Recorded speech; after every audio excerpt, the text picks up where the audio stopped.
El estudio de la farmacología, como les decía, es un estudio árido y definitivamente la farmacología no se aprende sino allá en clínica. Yo lo que voy a hacer aquí es hacer una parte teórica y hacerlo más cercano posible a eventos clínicos, pero definitivamente la farmacología no se aprende acá. Aquí lo que vamos a hacer es tomar unos conceptos para que ustedes cuando lleguen allá no los cojan tan con los calzones abajo, como se dice, y que ustedes por lo menos sepan guiarse en algunas cosas. Por eso yo voy a hacer énfasis en algunas cosas más que en otras, porque otras me va a parecer que no van a ser tan importantes. Estos conceptos que vamos a ver sobre farmacocinética y farmacodinámica sí tienen que quedarles claro. ¿Por qué? Porque resulta, primero son conceptos que yo no voy a profundizar mucho en la parte bioquímica, sino que voy a tomar la parte más médica para que cuando ustedes lean un texto entiendan a qué se está refiriendo cuando le dice, cuando le están hablando cómo se absorbe el medicamento, cómo se elimina o qué reacción produce en el paciente. Entonces ustedes sepan a qué se está refiriendo el texto básicamente. Si hablamos de manera general, este es simplemente un recorderis de qué es la farmacología, es una ciencia que estudia fármacos, sí. Doctor, qué pena, ¿será que puede poner a grabar la clase, por favor? Ah, sí. Please, me recuerda siempre, ¿vale? Por favor, esto voy a grabar. Ahí ya está grabando, ¿listos? Pero yo, sí, pero yo miro. Sí, ya está grabado. Muy bien, decimos que la farmacología es la ciencia que estudia los fármacos, su historia, propiedades físico-químicas, asociaciones. Y ojo con esto, que es lo que me interesa acá. ¿Cómo actúa el fármaco en el organismo? Y dice y viceversa. ¿Y a qué hace referencia cuando dice y viceversa? Y viceversa es y cómo actúa el organismo frente al fármaco. Entonces, a ese, cómo actúa el fármaco en el organismo, ese proceso lo vamos a llamar farmacocinética. A ver, pero volvamos a eso un poquitico más claro porque si no están muy enredados, ¿sí o para qué? Entonces, ¿qué quiere decir? Que cuando vamos a empezar, siempre voy a poner el mismo ejemplo para que todos me entiendan. Cuando yo decido tomarme un acetaminofén, ¿cierto? Entonces yo me tomo el acetaminofén. El proceso de farmacocinética es cómo actúa el fármaco en el organismo. Quiere decir, entonces, cómo se absorbe ese medicamento, por dónde se absorbe, ¿cierto? Hacia dónde se va, ¿cierto? ¿Qué qué cosas, cómo hace para poderse volverse más suave después de que ya ha hecho su efecto? Y por último, cómo se elimina. A eso es lo que se llama farmacocinética. Y farmacodinámica es cuando dice aquí viceversa, o sea, ¿qué vale la viceversa? Cómo el organismo actúa frente a ese fármaco, o sea, cuál es su efecto, básicamente. Después lo vamos a ir desglosando poco a poco cada una de ellas.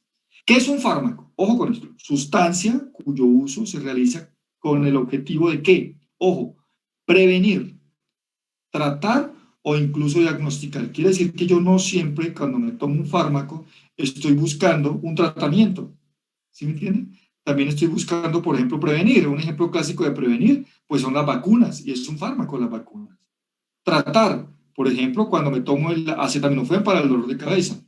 O incluso diagnosticar. Y ustedes dirán, bueno, pero ¿cuál es el de diagnosticar? Por ejemplo, cuando yo tengo que tomarme un medicamento como medio de contraste para que él me diga si hay un tumor o no hay un tumor, por ponerle simple y llanamente un ejemplo. Entonces, fíjate que los fármacos no siempre cumplen el mismo objetivo que es el de tratar, sino que también pueden cumplir el objetivo de prevenir o incluso de diagnosticar. Ahora sí metámonos en lo de la farmacocinética. Acuérdense que cinética, si ustedes recuerdan por allá en física del bachillerato, era movimiento, porque cine es moverse, ¿cierto? Entonces la farmacocinética es cómo se mueve el fármaco en el organismo. Entonces es una rama de la farmacología que estudia los procesos por los que pasa un fármaco en su paso por el organismo. ¿Y qué hace? Analiza la variación de las concentraciones del fármaco y sus respectivos metabolitos del organismo. Este es un concepto muy muy árido, muy estéril. Vamos a volverlo más agradable.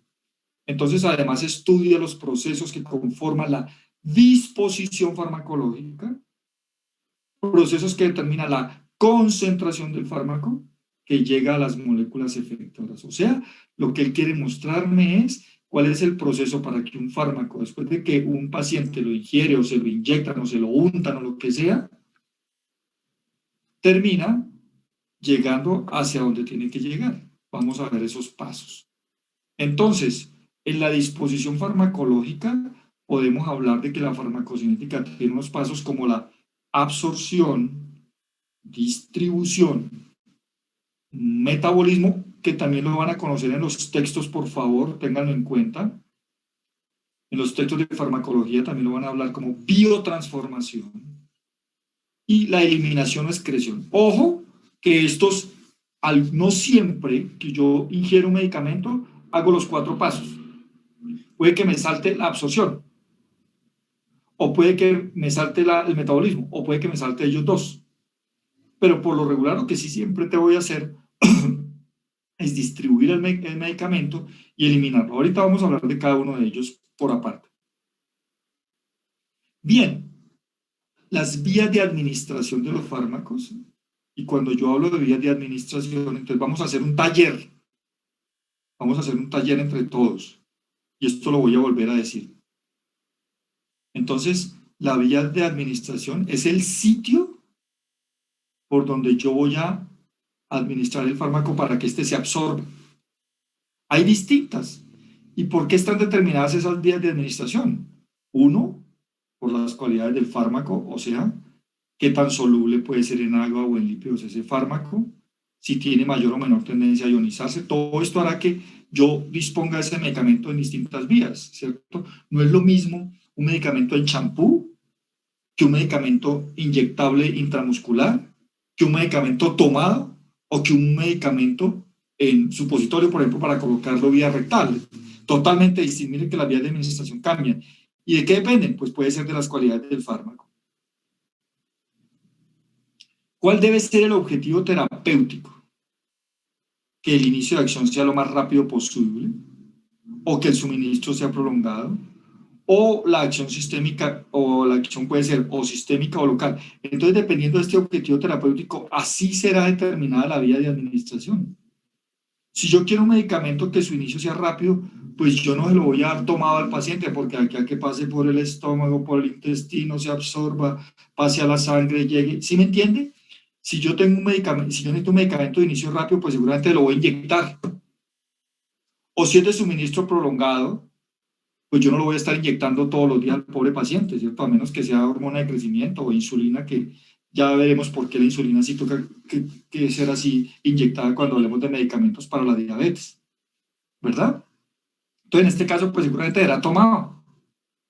Ahora, cuando habla de si el objetivo terapéutico es sistémico, pues necesitaremos que el medicamento llegue allá. Pero si es local, ¿para qué quiero yo que me lo tome? Más bien yo quiero que me lo unten, por ejemplo. ¿Sí ven cómo las cosas hay que mirarlas desde esos puntos de vista? Muy bien. Una de las vías interesantes es la vía enteral. Esto lo voy a pasar rápidamente porque lo voy a volver a repetir el día del taller, lo voy a hacer mucho más concreto. Entonces, la vía oral, uno, ¿qué características tiene? Es la vía más utilizada. Pero ojo con esto, quiero que todos allá en sus casas se detengan un momento. Miren que aquí dice vía enteral y dentro de la vía enteral está la vía oral. Quiere decir, cuando hablamos de vía enteral, enteral viene de enterón y enterón significa intestino. O sea, son los medicamentos que para que sean absorbidos deben pasar por el intestino, ya sea desde la boca o desde el ano. Fíjense que ya cambian las cosas y por eso entonces existe una vía que se llama vía oral, o sea, por la boca. Siendo enteral, la vía oral hace parte de esa vía. Esta es la más utilizada, todos lo sabemos. Es también la que más alteraciones de variables recibe, claro. ¿Y por qué? Pues porque tiene que pasar por la boca, porque tiene que pasar por el esófago, por el estómago, por el intestino, entonces sufrirá más, tiene mucho más alteraciones de las variables. Es la vía que utiliza más complejas, o sea, cuando hablamos de más complejas, aquí falta una palabra, es que utiliza una vía mucho más compleja. Algunos fármacos se absorben, por ejemplo, en el estómago, no muchos, no muchos, créanme. Por ejemplo, el ácido acetil salicílico se absorbe en el estómago parte. Pero la mayoría donde se absorbe, aquí en el duodeno, sitio con mayor capacidad de absorción y entrada de fármaco en la circulación sistémica. ¿Dónde es? En el duodeno. Entonces, cuando el medicamento llega a ese sitio, al estómago, al duodeno, ahí en el tubo digestivo se produce absorción del medicamento, puede ir a circulación portal, puede llegar al hígado y seguir su paso por la circulación general. A veces no hacen ese camino tan así. Hay otra vía siendo enteral, mire, y utilizamos el intestino, pero es sublingual. Se han oído hablar de medicamentos que le dicen, colóqueselo debajo de la lengua. Ya después, cuando vuelvo a insistir, cuando ya estén en prácticas, ustedes van a recordar cuáles son de esta vía. Entonces, la vía sublingual, ¿qué permite? La difusión del fármaco hacia la red capilar local, conllevando esto a su ingreso directo a la circulación sistémica y por ende no lo inactiva el metabolismo local. ¿Qué quiere decir esto? A ver, la clave del asunto cuando usted pone un medicamento en la vía de administración es mandarlo a la circulación sistémica, o sea, que llegue al torrente sanguíneo. Una cosa es que yo me lo trague, llegue al estómago y pase al duodeno y el duodeno pase a la sangre. Otra cosa es que yo me lo ponga debajo de la lengua, y si ustedes recuerdan, y aquí es donde necesito entonces cosas como la anatomía, y recordarán ustedes la anatomía del piso de la boca, y recuerdan que el piso de la boca está ricamente vascularizado. ¿Qué quiere decir? Que hay mucha sangre y cuando yo me coloco un medicamento debajo de la lengua, él rápidamente va a entrar a esa vía sanguínea y rápidamente va a llegar, ¿sí me entiende? A la circulación sistémica, que es lo que dice acá. Entonces, si ya ven la diferencia entre la vía sublingual y la vía oral, las dos pertenecen a la vía enteral, o sea, utilizan el intestino, pero una utiliza la boca y se queda ahí, y la otra la boca para que de ahí pase al intestino. Mire, la vía rectal también hace parte de la vía enteral. Dice que la biotransformación de sustancias se minimiza por esta vía. Entonces, lo mismo que en el piso de la boca, mis hijos. Entonces uno pensará, bueno, pero ¿por qué la vía rectal? Pues porque si ustedes también recuerdan su anatomía, ¿se acuerdan de un plexo venoso que hay allá que se llama el plexo hemorroidal? Entonces quiere decir que cuando ustedes introducen medicamentos vía rectal, están utilizando esa cantidad de vasos sanguíneos que hay ahí para que el medicamento se pueda absorber rápidamente. Ahora, si usted lo necesita que se absorben de manera sistémica, pero si usted lo necesita, por ejemplo, porque el paciente tiene unas hemorroides, pues usted no necesitará la vía rectal para que se distribuya, sino la vía perianal para que se vuelva local y el medicamento no pase de ahí. Pero si la utilizamos como vía rectal, o sea, para que se vaya a la circulación sistémica, decimos que esta es una buena vía porque minimiza la biotransformación, el metabolismo del medicamento.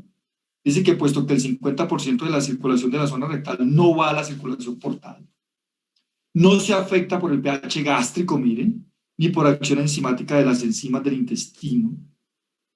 Es útil como vía de administración si el fármaco provoca vómitos o si el paciente ya los presenta. Entonces, el paciente que está vomitando, pues madre, necesitamos canalizarle una vena, no se justifica, pero si usted le puede colocar el medicamento rectal, pues vale. No es lo más frecuente en los adultos, en los niños se utiliza un poco más. Este gráfico simplemente es para recordar cuál es la posición que debe tener una jeringa. Acuerde que ustedes dirán, bueno, pues que yo no voy a colocar la inyección, es la enfermera, sí, pero usted es el que tiene que decir cómo lo coloque. Usted puede estar viendo una enfermera y dice, uy, pero así no le va a caer. Mire, si es intramuscular a 90 grados, subcutáneo a 45, endovenoso a 25 y de 10 a 15 intránico, esto lo vieron en primeros auxilios, ¿verdad? Por eso esto no me voy a detener acá. Vámonos a la vía parenteral. Parenteral, ¿qué quiere decir? Al lado del intestino, o sea, la que ya no utiliza el intestino. Esta es utilizada para fármacos de absorción deficiente en el tracto gastrointestinal o para fármacos que son inestables en el tracto gastrointestinal. Por ejemplo, la insulina. ¿Por qué no podemos colocar la insulina? ¿Por qué no hay tabletas de insulina? Pues porque resulta que la insulina, cuando se fabrica en el laboratorio, es muy inestable, sobre todo con la parte del intestino, los líquidos del intestino y el pH del estómago, entonces la degradan, entonces por eso tiene que ser inyectada. ¿Cuáles son las ventajas de utilizar la vía parenteral? O sea, lo que llama la gente las inyecciones, ¿no? Uso en pacientes inconscientes, claro. De inicio rápido, sí, porque usted le está colocando el medicamento. Si es intravenoso, ya está en el sistema circulatorio. ¿Sí o para qué? Se evita todo. O si se lo coloca intramuscular, pues rápidamente va a buscar también esta vía. Mejor control de la dosis de ingreso al organismo, sí, porque usted sabe exactamente cuándo le puede colocar. Entonces puede haber intravascular o intravenosa. Vuelvo a insistir, voy a rápidamente pasar esto, porque esto lo vamos a volver a repetir después. Es la más común de las vías parenterales, la intravenosa. Se evita el paso del fármaco por el tubo digestivo y su paso posterior al hígado, sí. Tiene un efecto rápido y permite un excelente control sobre la concentración circulante del fármaco, sí, porque usted sabe cuánto hay que colocarle y cómo va a llegar. ¿Cuáles son las desventajas? El suministro rápido se debe tener en cuenta frente a las posibles reacciones adversas. Hay medicamentos de estos que no se pueden colocar rápido, sino que colocarlos lentos, con vigilancia, porque pueden acelerar la frecuencia cardíaca. Eso ya lo vamos a ir viendo poco a poco. ¿Puede favorecer la introducción o colonización de microorganismos? Claro. Cuando no se hacen las medidas asépticas y antisépticas, puede meterle usted por la jeringa que le está aplicando microorganismos. Entonces hay que tener cuidado con eso. La intramuscular permite la difusión del fármaco hacia la red capilar local, ¿cierto? Miren acá, estamos viendo, llevando a su ingreso directo a la circulación sistémica, por ende no permite la administración de soluciones acuosas o preparaciones especiales para depósito. Solución de un fármaco en un vehículo como el etilenglicol, eso es más de otra parte. Por lo regular, las soluciones acuosas son de absorción rápida y las de depósito son lentas. El proceso, entonces, en el lugar de la inyección, se precipita el fármaco cuando el vehículo abandona el sitio y pasa al músculo. El agente se disuelve lentamente y se inactiva el metabolismo local. Aquí lo estamos observando.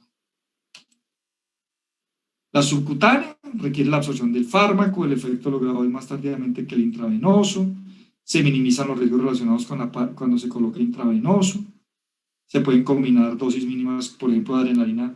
Después veremos por qué, porque es un vasoconstrictor. Otras vías, la inhalatoria, la intraventricular, la tópica, y hay otras más que vamos a repetir el día que hagamos el taller. ¿Listo? Bien, ojo acá.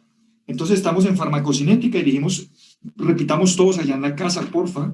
El proceso de la farmacocinética hace que el medicamento tenga que ser, primero, absorbido, distribuido, metabolizado y por último, eliminado. Acuérdense que no siempre se presentan esos cuatro mecanismos. Entonces, ¿qué es la absorción de un medicamento o de un fármaco? Cuando estamos hablando de absorción de un fármaco, transferencia de un fármaco, ojo, desde el sitio en que se administra hasta el torrente sanguíneo. Esto no lo pueden olvidar. Entonces, cuando le hablen absorción de un medicamento, ¿qué es? Es pasar el medicamento desde el sitio donde se administró hasta el torrente sanguíneo. Su ritmo y eficacia dependen de la vía del suministro. Pues claro. Ejemplo, entonces pensemos todos en la casa. ¿Qué pasa si yo le... Entonces, ¿qué es absorción de un medicamento? Es el paso del medicamento del sitio de administración al torrente sanguíneo. ¿Sí o para qué? Y cuando yo se lo coloco intravenoso, ¿cuánto se absorbe ese medicamento? Pues todo, porque se lo estamos colocando directamente, ¿dónde? En el torrente sanguíneo, mejor dicho, nosotros mismos le estamos produciendo la absorción del medicamento, le estamos evitando ese paso al organismo. Bien, ¿cuál es el metro? ¿Cómo hago yo para medir cuánto del medicamento que le di a tomar o que le unté o que le inyecté intramuscular, porque intravenoso sabemos que es total, cuánto de eso, en qué porcentaje de esto llegó hasta el torrente sanguíneo? A esa medida, a la medida que me dice qué porcentaje del fármaco que yo le administré llegó al torrente sanguíneo, o sea, se absorbió, se llama biodisponibilidad. ¿Qué quiere decir? Que de ahora en adelante, cuando usted lea un texto y le diga, la biodisponibilidad del medicamento fue del 80%, ¿qué me está diciendo? Que de lo que yo le coloqué al paciente, al torrente sanguíneo el 80% le llegó. La pregunta es, ¿y qué pasó con el 20% restante? La respuesta es, se pudo haber quedado, no pudo haber pasado las membranas, ¿cierto? Pudo haberse desviado de camino, no llegar a la sangre. ¿Por qué? Porque pudo haberse, por ejemplo, en el estómago con los gases, perdóname, con los ácidos del estómago pudo haberse desintegrado parte del medicamento cuando llegó al intestino también, ¿cierto? Entonces, ¿qué es la biodisponibilidad? Es la fracción del fármaco que llega a la circulación sistémica. En este caso, si es intravenoso, ¿cuál será el porcentaje de la biodisponibilidad? ¿Cuál será la respuesta? Ustedes lo piensan allá en sus casas y lógicamente será del 100%, porque aquí lo estamos colocando directamente en el torrente sanguíneo, o sea, nada se está perdiendo en el camino. Los tipos de transporte, no voy a saltar esto, difusión pasiva, transporte activo, como le digo, no me voy a meter en esas cosas que son más bioquímicas, ¿cierto? Y la ecuación de Henderson-Hasselbalch, no les voy a hacer producir dolor de cabeza ahorita al mediodía, y los que no almorzaron, pues de pronto les produce una hipoglicemia, yo hablándoles de la fórmula de Henderson y Hasselbalch. La velocidad de absorción, entonces, o sea, ¿qué tan rápido se absorbe un medicamento? ¿Qué efectos actúan sobre ese proceso? Puede ser uno, la concentración, sí, claro, la dosis, o sea, abarcando tamaño molecular, la liposolubilidad, o sea, entre mayor concentración, pues la velocidad puede que sea más rápida, entre mayor liposolubilidad, pues sea que sea más rápida, ¿por qué? Porque atraviesa más fácil membranas. La presencia o ausencia de transportadores de activos si los necesita y la vía de administración. Sí, lógicamente, si usted lo coloca intravenoso, pues la velocidad es ya. Los propios del sitio de absorción, esos son los determinantes propios del fármaco para que la velocidad de absorción sea más rápida o más lenta. Ahora, los propios del sitio de absorción, la superficie de absorción, ¿cierto? No es lo mismo colocarlo debajo de la lengua que tragado. La irrigación del tejido va de la mano con lo anterior. El pH del sitio de absorción, si el medicamento se comporta mal con pH ácidos, pues que pase por el estómago va a hacer que se absorba menos, lógicamente. Doctor, Y dígame. más que todo los transportes por iónicos, ¿eso entra en el fármaco o en el sitio? No, vamos a hablar con los transportes iónicos, tienen que ver más con la parte de farmacodinámica, y yo te lo voy a explicar. Yo te lo voy a explicar en otra vaina, porque hay varios, no solamente iónicos, y te lo voy a poner con un ejemplo fresco. Ya voy a llegar a ese tema, seguramente de pronto no en esta clase, pero en la próxima ya te lo explico. Sí, señor, pero sí tiene que ver con esto.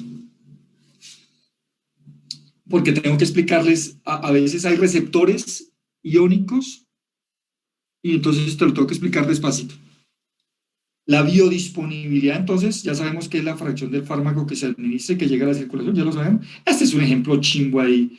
No va a ser que yo les... Esto es una tabla una regla de 3 simple, pues, no va a ser que las pongan un parcial y ustedes se enreden allá como locas, pues. Bien. Pero aquí hay dos términos que sí quiero que los recordemos, que se llama bioequivalencia y equivalencia terapéutica. Ustedes se han dado cuenta, mis hijos, que a veces uno encuentra medicamentos, por ejemplo, le venden, usted va a la farmacia y le dicen, usted pregunta, déme un ibuprofeno.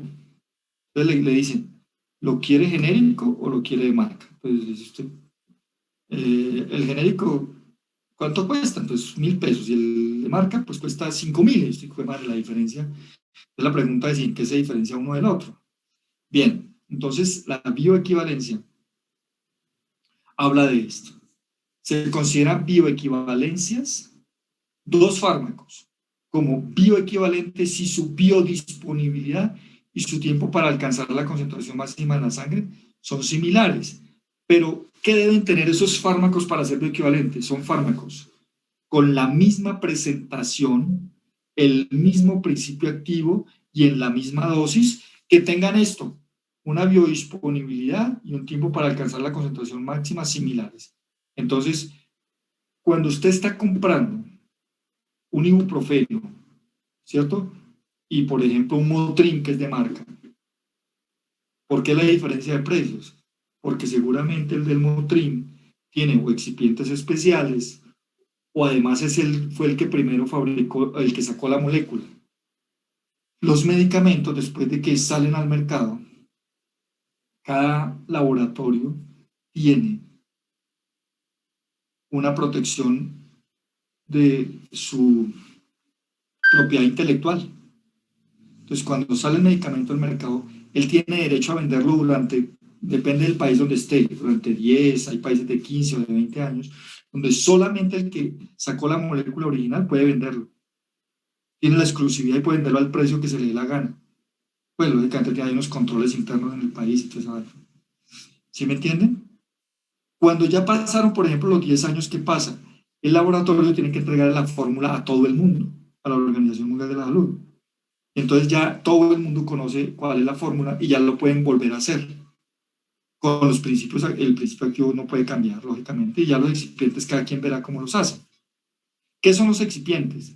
Lo que no tiene nada que ver con la acción farmacológica.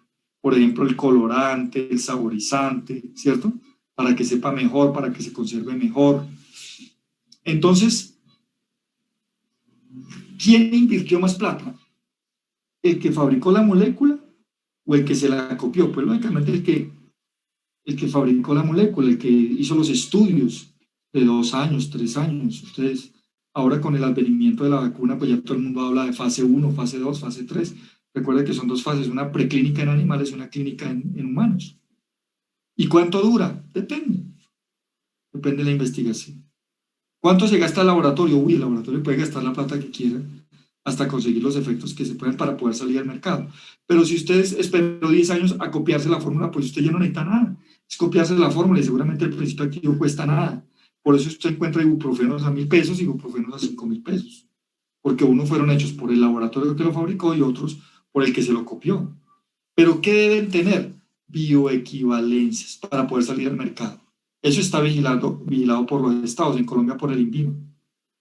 La equivalencia terapéutica es la eficacia y seguridad de 2 fármacos que deben ser semejantes.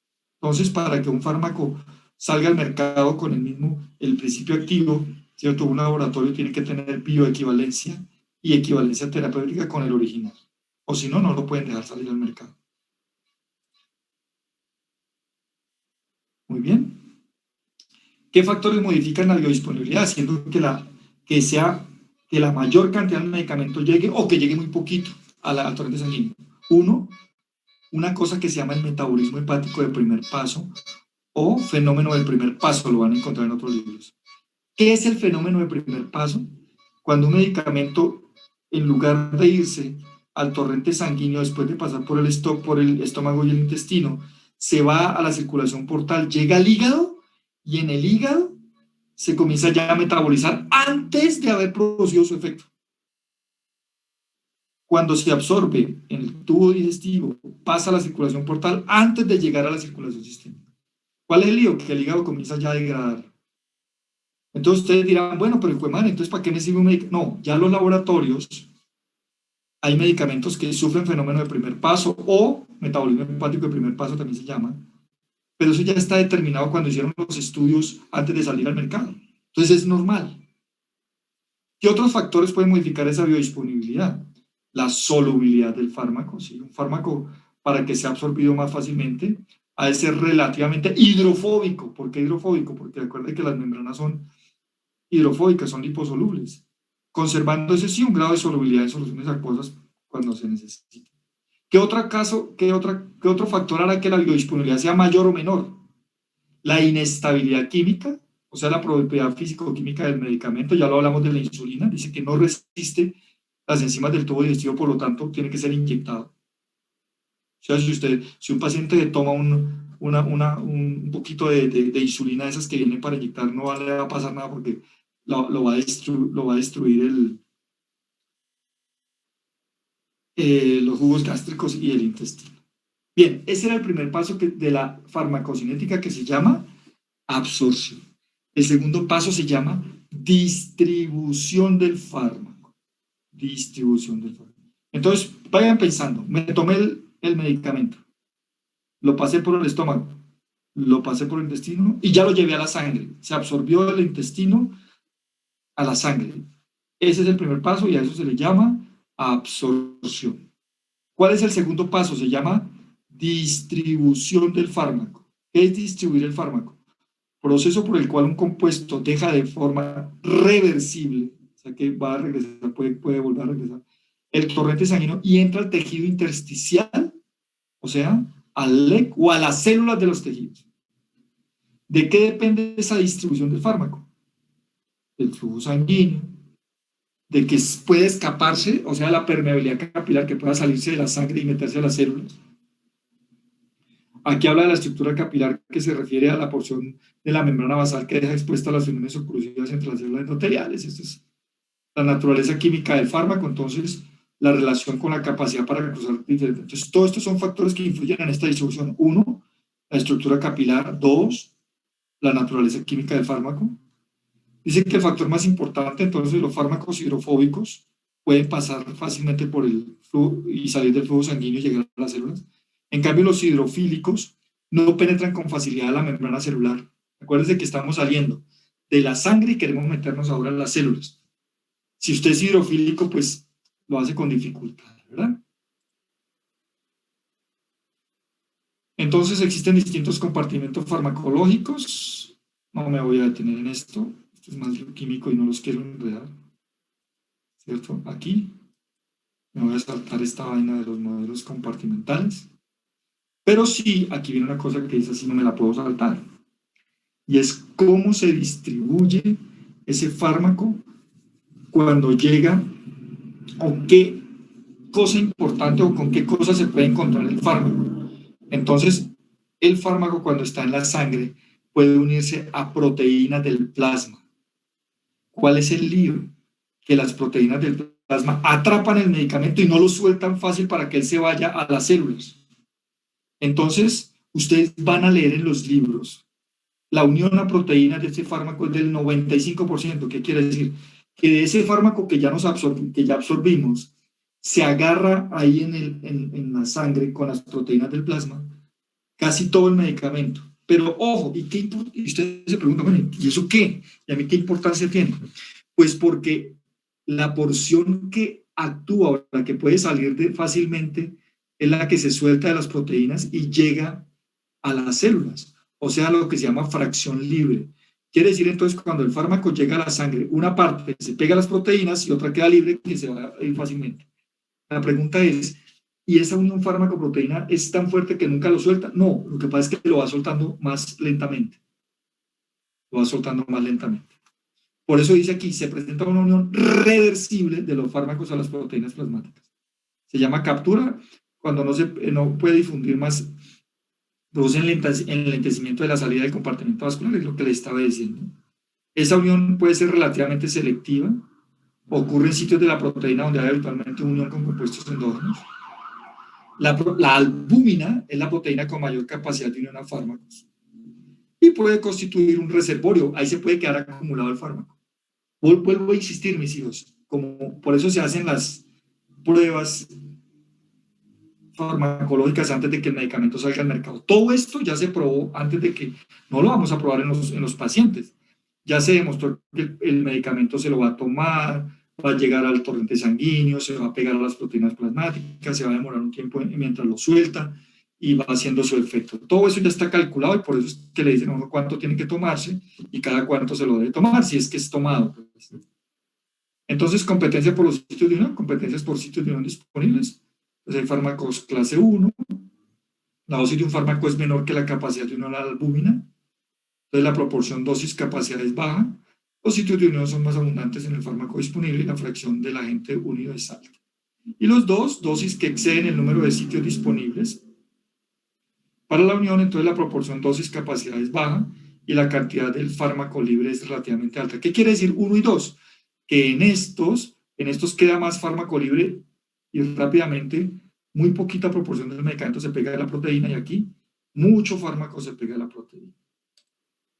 Para efectos prácticos, mis hijos, en la vida de uno como médico y de ustedes para lo que necesitan en la vida, esto no es tan importante porque eso ya está calculado, ya los libros ya no lo dicen, ¿vale? No se me van a angustiar por eso. Voy a hablar un poquitico del metabolismo o biotransformación. Entonces, ¿qué quiere decir esto? Entonces, ya absorbí el medicamento, ya lo distribuí. ¿Qué quiere decir? Que del sitio donde lo apliqué, ya llegó a la sangre. De la sangre ya pasó a las células. Bien, y cuando pasó a las células, ¿cuál fue el siguiente paso? Pues hacer el efecto. Pero el efecto no es farmacocinética, el efecto es farmacodinámica, de la cual no voy a hablar hoy. Después de que el medicamento ya produjo el efecto, dígase, quitarle el dolor de cabeza al paciente, controlar la infección, cualquiera que sea su acción. La mayoría de medicamentos deben volverse más polares y solubles para que podamos eliminarlos, o si no se nos queda dentro del cuerpo. Y si un medicamento se me queda dentro del cuerpo, se me puede volver un tóxico. Entonces, la mayoría de medicamentos necesitan ser biotransformados o metabolizados. ¿Sí? Ya cuando ya los vamos a eliminar. Antes de eliminarlos, pero no todos, hay algunos que no sufren este fenómeno. La situación más común es que ocurra eliminación por biotransformación o excreción de orina o bilis o incluso de ambos. Ojo acá, ¿dónde se metabolizan los medicamentos de manera más frecuente? En el hígado. Es el sitio donde ocurre principalmente este metabolismo farmacológico. Los metabolitos obtenidos del fármaco pueden ser activos, inactivos o tóxicos, todo lo que no queremos que nos suceda. A veces hay unos medicamentos que se llaman profármacos, agentes que se administran como compuestos inactivos y alcanzan sus formas activas después de metabolizarlos. Algunos medicamentos, por ejemplo, las vitaminas, vienen inactivas y van al hígado, sufren un proceso de metabolismo y se vuelven activas. Pero eso ya es otro cuento. Aquí las cinéticas de primer orden y segundo orden y fórmulas no, porque no quiero volverlos un enredo por último. Yo voy a volver a hablar un poquitico del metabolismo en la siguiente clase. Entonces, y por último, tenemos la eliminación de los fármacos, que puede hacerse la más frecuente eliminación de fármacos sea por el riñón, pero no todos los fármacos se eliminan por el riñón. Hay fármacos que se pueden eliminar por la bilis, por las heces fecales, por la vía respiratoria, por la piel, pero en menores proporciones. La más frecuente de todas es por vía renal, ya sea por filtrado, por secreción o por reabsorción tubular. Eso ya lo conocen ustedes por lo que vimos en fisiología renal. Pero ojo acá, en el riñón no se pueden eliminar eficientemente las sustancias lipofílicas, ¿no? Dice que atraviesan con facilidad la membrana celular y son reabsorbidas a nivel de los túbulos distales. Por ende, ha de ocurrir ojo aquí, mire cómo vamos a combinar un metabolismo hepático, por eso les decía que hay que volverlo por medio de dos tipos de reacciones. En esta misma clase lo vamos a ver. O sea, yo quiero eliminar un medicamento por el riñón, pero es muy lipofílica, y el riñón dice, no señor, tiene que ser hidrofílica para yo poderlo eliminar. Entonces devuélvase y vaya al hígado, o antes de que venga, necesito que el hígado nos ayude, y nos ayude volviendo esa sustancia lipofílica en una sustancia más hidrofílica. Lo puede hacer entonces el hígado. Aquí voy a hablar de metabolismo en fase 1 y fase 2. ¿Qué es fase 1 y fase 2?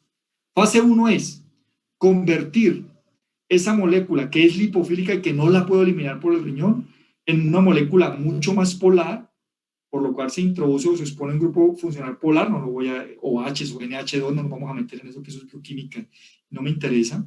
El metabolismo de fase 1 puede incrementar, disminuir o no alterar la actividad farmacológica de la sustancia. O sea que la sustancia puede salir con la misma actividad, pero lo que me interesa a mí es volverla ¿qué? Que ya no sea lipofílica para yo poderla eliminar. ¿Por dónde? Por el riñón. Se busca crear un lugar adecuado para el metabolismo de fase 2, se presenta reacción de oxidación, hidrólisis o reducción. Entonces piensen en eso, piensen en el hígado, piensen en los hepatocitos. Los hepatocitos tienen unas enzimas allá que nos ayudan a metabolizar alimentos, cosas, pero en especial nos ayudan a metabolizar fármacos. Eso lo hace en dos fases, allá dentro del hepatocito. En la primera fase lo que hace es desintegrar la molécula, volviéndola más polar. En la segunda fase la combina, la puede oxidar o la puede hidrolizar o la puede reducir dependiendo de lo que necesitemos allá mismo, gracias a esas enzimas que existen en el hígado. Sobre todo, y aquí viene una cosa que se llama el citocromo P450, que es un sistema metabólico endógeno de decodificación de sustancias exógenas. ¿Y qué es esa vaina? ¿Qué es el citocromo P450? Un grupo de enzimas, una familia de enzimas que están allá en el hepatocito. Contienen el grupo N y cada una de esas enzimas tiene la capacidad determinada, ¿vale? ¿Para qué? para volverlo polar. ¿Y pasar a la cuál fase? A la fase 2. ¿Y en la fase 2 qué vamos a hacer? Oxidarlo, hidrolizarlo, ¿cierto? O reducirlo, o sea, produciendo las reacciones de conjugación en la fase 2. Si el metabolito resultante de la fase 1 tiene la polaridad suficiente, pueden excretarlo por los riñones sin pasar por fase 2, porque al fin y al cabo, ¿qué es lo que necesitamos? Que lo podamos eliminar. Si son demasiado lipofílicos, ahí sí tenemos que entrar a la fase 2 y necesitamos conjugar ese medicamento que ya hemos ido desbaratando por procesos de glucuronidación, que es la más importante y potente que tenemos allá en el hígado, y lo podemos convertir o combinarlo con ácido glucurónico, sulfúrico, sulfúrico o acético. ¿Dónde se produce eso? Allá en el hepatocito. Porque, miren acá, quiero que vean esto, mis hijos. Entra el fármaco liposoluble. ¿Lo podemos excretar por el riñón? No, señor. El riñón le dice, no, señor. Primero el hígado. Metabolícemelo, hígado. Y el metabolizo lo puede convertir, el hígado lo puede convertir en un metabolito farmacológico tóxico o inactivo. Pues eso ya depende. Pero nosotros, si ya tenemos un medicamento que ya necesitamos eliminarlo, entonces lo transformamos mediante fase 1 o a veces necesitamos la fase 1 y la fase 2 para que el medicamento pase de ser liposoluble a volverse un metabolito hidrosoluble polar y pueda ser eliminado por acá por el riñón. ¿Sí ven lo bacano? Entonces, hay medicamentos que ya de por sí son hidrosolubles. Entonces, ¿para qué quieren metabolizarse? Nada, salen derecho. Entonces, el metabolismo es el proceso farmacocinético más afectado por varios factores como cuáles, como la edad. No es lo mismo un medicamento que usted se lo dé a un recién nacido o a un adulto mayor. Genéticos, el sexo, el control genético de la cantidad de enzima metabolizada. No todos nacemos con la misma cantidad de enzima. ¿Eso cómo lo podemos ver? No lo podemos saber. Algunos aspectos fisiológicos también afectan el metabolismo, por ejemplo, el embarazo, o ambientales, por ejemplo, la contaminación. Bien, paremos ahí y miremos a ver si tenemos preguntas para terminar estos últimos 5 minuticos de preguntas, porfa, si me han entendido.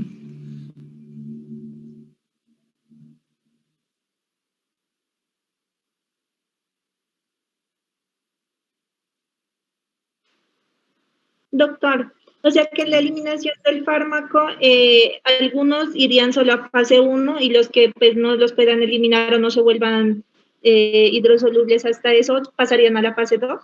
Sí, señor, correcto, correcto.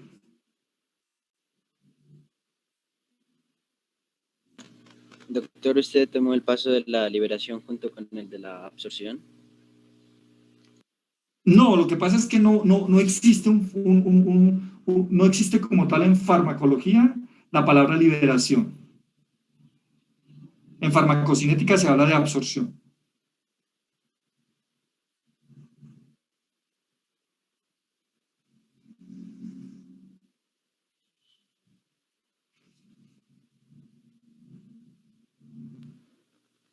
¿Podría hablarnos de algunos ejemplos, por ejemplo, de limitantes para la distribución? Claro, Digamos que la hipertensión podría entrar en uno de ellos por debido a la vasoconstricción y el cierre de... no, pero esto no tendría mucho que ver con la distribución. Ya los medicamentos ya de por sí ya traen sus propios estudios para poder decidir cuándo se distribuyen o no. La distribución es el que menos componentes tiene, menos factores limitantes tiene, pero se los voy a mencionar, ¿cierto? Como tales. Entonces, por ejemplo, el principal factor limitante de la distribución en realidad es la unión de fármaco a proteínas. ¿Sí entiende? Pero se vuelve un factor limitante en la medida en que no deja que el medicamento se libere rápidamente, pero no que no se produzca la distribución, sino que la hace más lenta. Ese es un factor limitante. ¿Qué tal? Pero ese es un factor del fármaco, no del organismo.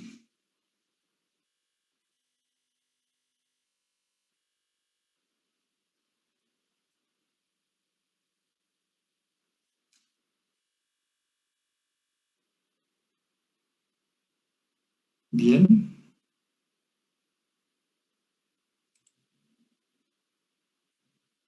¿No hay más preguntas?